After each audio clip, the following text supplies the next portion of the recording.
Hi there! Welcome to Adventures in Glass with Doug. That's me. This channel is where I can show you how to take some thrifted glass and create some unusual and fun sculptures to use in the garden, on the patio, the deck, maybe inside somewhere. If you like what you see and you enjoy the videos, give me a thumbs up, subscribe if you're a new viewer, and you'll get updates as I post new videos.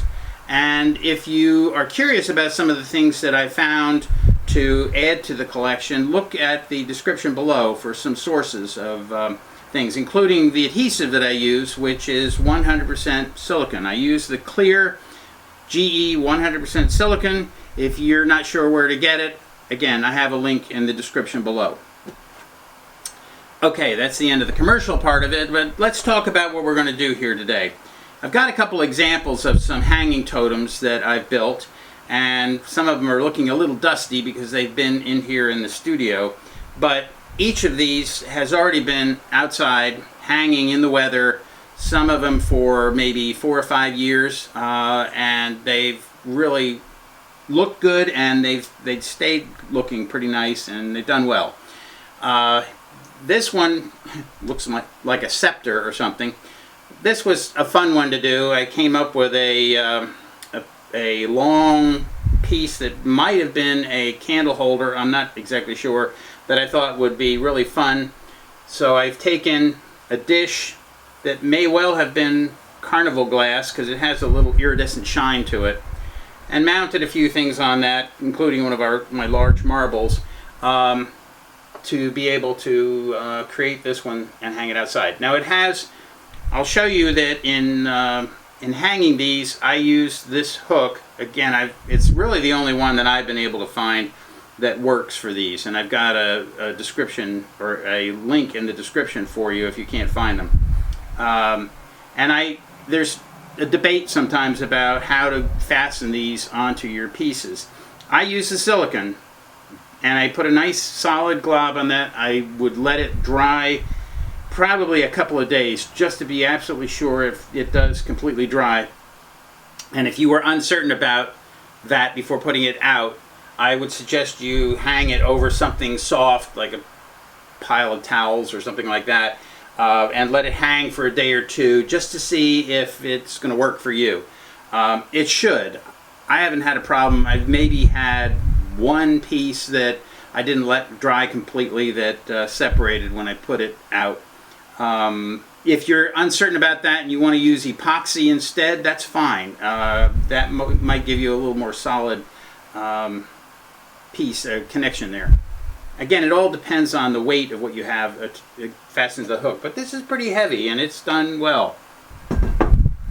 Similarly, I created this piece from a plate and a little votive holder and another candle holder marble. I colored that one with alcohol ink. Most of the pieces involve some sort of votive candle bowl at the bottom. Mosaic glass is really a lot of fun. Then matching some plate that's about proportional to that on top, and then if you could find a nice goblet or wine glass, put that on top and then add your hook. This one, same thing. This was sort of a coppery looking candle votive, mosaic glass on the bottom, a plate that was slightly bluish tinted, blue goblet on top of that. And when I did this one, I really wasn't sure whether it would all work because this vase on the bottom is a pretty heavy vase. And I put a plate on top of that, and then a good size red goblet on that. But it held together along with the hook fastened on that, and this, I believe, between this one and the other long ones, I probably had those outside under the eave of the house for 4 or 5 years, and they did absolutely fine.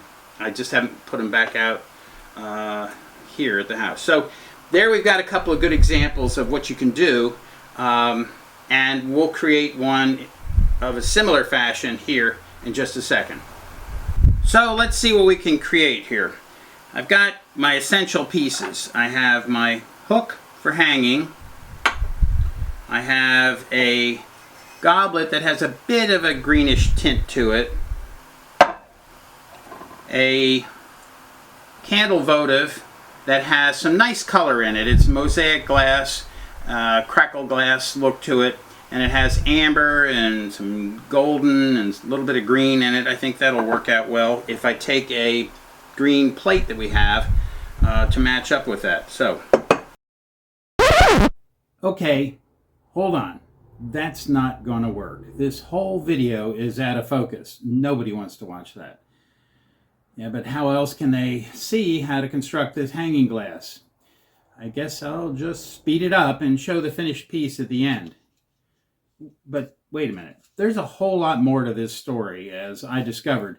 Let me show you how this turns out to be an extra special piece. In fact, radioactive. Well, I started this hobby using thrifted glass that I found mostly in Goodwill stores, a few other thrift shops. And I really didn't know much about the sources and manufacturing of glass, nor the history behind most of it, which really is rather fascinating. However, that did change as I received comments from a lot of my viewers and subscribers. And I learned about carnival glass, for instance. This piece, when I started to assemble this, it kind of made me do some research on exactly what kind of glass we had on the base. So I've got a video where I constructed this piece and explain a little bit more about what carnival glass was, the poor man's Tiffany. So you might want to watch that video if you're interested in some of the glass making history. Well, thanks to insight from my sister-in-law, Vickie, who was watching one of my videos and noticed that I had this light green glass and said, do you think maybe you have any radium glass? Do you know anything about that? And I quickly looked it up and read about it. And it turns out that in the late 1800s, uranium was used as a glass tint. It was actually uranium dioxide, I believe. And they produced these green and sometimes yellow plates that also began to look a lot like the depression glass that was done in the 30s. So it was done sort of as a novelty to get a different coloration, and it was produced up until about the Cold War, when the U.S. started to restrict the use of uranium for military and power plant uses. Now, the EPA has said that the amount of radiation in this glass is not dangerous to handle, but they don't suggest you use it anymore for dinnerware to be eating or drinking with. So we are going to check and see if indeed this is uranium glass. I bought a small blacklight to use to see if it worked, if it would glow. I'm not sure if I have any other glass in my collection that is also uranium glass, but we'll take a moment. I'll turn off the lights and we'll see if it's dark enough in here to get some glow. I'm going to set the plates out and we shall see. Okay, my black light is going to tell us, ooh, look at that, including the one that we just made. So you're getting a really hefty glow from that. I hope that comes through on the camera for you.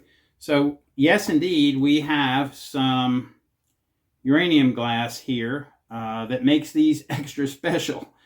Considering that it looks like I paid less than $1 each for these, and it appears that they are becoming a little more collectible, I think that was a deal. I've checked some of my others. Well, I don't really know if that carnival glass is giving me a glow or not. I think it's just reflecting back the black light. But you can see we definitely have a glow in these green plates. So my video that was out of focus originally on the construction of this piece has turned out to be a little more exciting than I thought. If you want to know more about radium or uranium glass or carnival glass, check it out on the internet. It's a fascinating story. And if you want to see my carnival glass construction, check out that video. Thanks for tuning in, and we'll try and have some more cool videos for you soon.